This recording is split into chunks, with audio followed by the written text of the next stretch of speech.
I'm going to beat you into the living death. Welcome back to Yelling About Mixed Martial Arts, the show where I yell about mixed martial arts. We're finishing up this year strong with UFC 295 having taken place last weekend, where one person became a two-time two-division champion and another person became a heavyweight belt warmer while John Jones nurses his fractured titty. Indeed, with John Jones out due to a torn pectoral tendon, Sergey Pavlovich and Tom Aspinall stepped up for the heavyweight strap on short notice, with Aspinall knocking out Sergey in the first round, proving once and for all that Michael Bisping is not the only Englishman on the planet who's worth a damn in the world of combat sports. In the main event of the evening, Alex Pereira defeated Yuri Prohaska for the light heavyweight title. That means that in the span of 2 years, Pereira has fought 7 times, beaten 4 former or current champions, and held 2 belts within the UFC, intensifying the GOAT list conversation immensely, depending on your criteria. GOAT or not, this is a truly remarkable achievement, so hats off to him. But what did Alex do on the microphone when he won his new belt?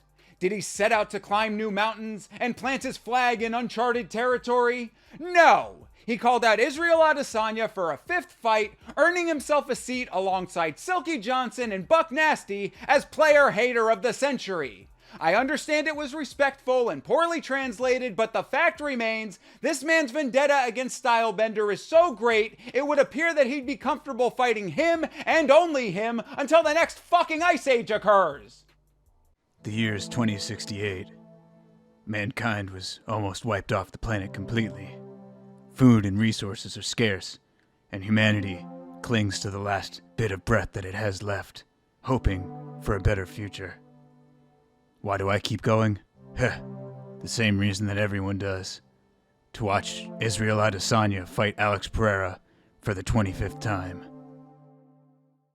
Alex, we love you. You're a fan favorite. But there comes a time in this sport where you gotta know when to let sleeping dog diddlers lie. Anyway, there was a little bit of a kerfuffle over the referee Mark Goddard's stoppage of the fight. Was it early? Was it not early? I thought it could have gone on for a few more seconds as it was a championship bout, but definitely not the worst stoppage I've ever seen. It certainly wasn't crazier than the multiverse version of the Pavlovich-Aspinall fight, where referee Dan Miragliotta knocked out both fighters and claimed the heavyweight strap for himself. Waka waka. Other noteworthy performances on the 295 card were a brilliant technical striking display from Joshua Van, a serious banger between Nazim Sadikov and Vyacheslav Borshev, and Diego Lopez dropping Pat Sabatini like a sack of bricks, and then dropping the panties of every woman in attendance with his spectacular emo mullet. Save some pussy for the rest of us, Diego! Also, in his post-fight interview, Benoit Saint-Denis thanked America for saving France's ass in World War II, which is both a very nice gesture and something that should be done by every obnoxious French person from here to shithole Montreal. Oh, and Jared Gordon used his time on the mic to give a nice motivational speech where we learned that he used to do heroin in Penn Station, right below the very arena in which he was fighting. I always thought that guy looked familiar. Here's a fun stat for you.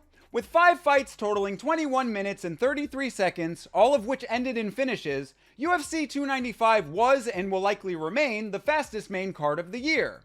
To put that into perspective, 21 minutes and 33 seconds is roughly the same amount of time that Jailton Almeida spent starfishing on top of Derek Lewis in their 5-round main event fight on the previous Fight Night card. Man, oh man, was that a masterful display of wet blanketry.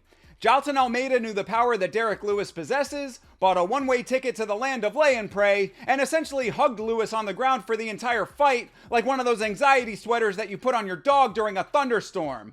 The fight was so boring that at one point I swear both fighters looked at Mark Goddard simultaneously like, you gonna do something about this or what? Almeida's takedowns and control, outstanding. His activity on the ground in a dominant position, fucking non-existent. Highly effective, precision, boredom. Much like the title reign of Tyron Woodley. While I still do predict that Almeida will be champion within the next 2 years, if he's going to do nothing but wrestle, it'd be nice if he could pepper in an elbow or two before someone mistakes him for a tarp and sets up camp underneath him somewhere in the depths of Yellowstone National Park. In other news, Dana White has come under fire for the UFC's decision to split with beer sponsor Modelo, opting to restore their relationship with Bud Light. Brock Lesnar is not pleased. I'm gonna drink a Coors Light. That's a Coors Light because Bud Light won't pay me nothing. Also not pleased are a legion of proud American homophobes who just want to watch their blood sport without the risk of gay people coming in and gaying it up with their gayness. Specifically gay men, actually. Gay women apparently get a pass from these very logical, rational thinkers.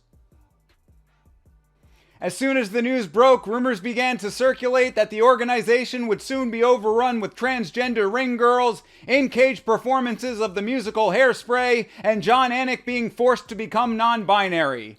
This is, of course, the future that liberals want. Well, Dana White put those rumors to rest at UFC 295, bringing out the QAnon A-Team, the American Dad Bod Kid Rock, Fox News redundancy Tucker Carlson, and the Angry Orange himself, former White House occupier Donald Trump. There will be no gay beer on this team's watch. Kid Rock is in charge of shooting machine guns at gay beer cans, and Tucker Carlson has that shaman guy on speed dial. And he knows voodoo. So that'll help.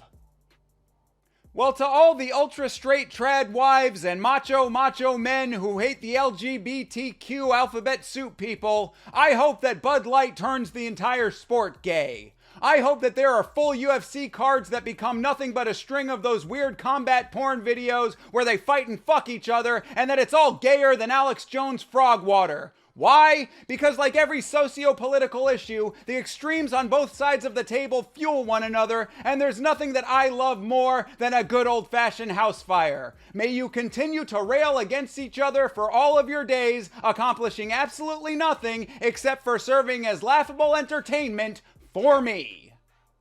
Oh, and Ian Gary got kicked out of his gym because he's a fucking annoying idiot. For yelling about mixed martial arts, this is Thinker St. James reminding you that if you care this much about MMA, you too are a fucking moron.